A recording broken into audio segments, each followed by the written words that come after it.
গুপ্ত। ওনার মতো একজন জাতীয় নেতার মুখে আমরা এই ধরনের তৃতীয় শ্রেণীর রাজপথের বিএনপি কর্মীদের ভাষা আশা করি নাই।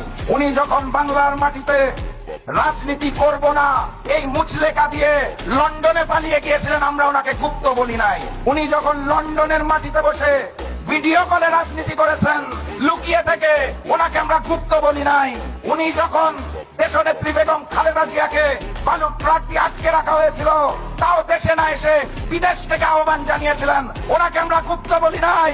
দেশনেত্রী বেগম খালেদা জিয়াকে যখন গ্রেফতার করে তিলে তিলে জেলখানায় অত্যাচার করা হয়েছিল, উনি তাও দেশে আসেন নাই, লুকিয়েছিলেন লন্ডনে, ওনাকে আমরা গুপ্ত বলি নাই। ফ্যাসিস্ট শেখ হাসিনা অগাস্ট মাসের 5 তারিখ পালিয়ে গেলেন, তারপরে উনি দেশে আসতে পারলেন না।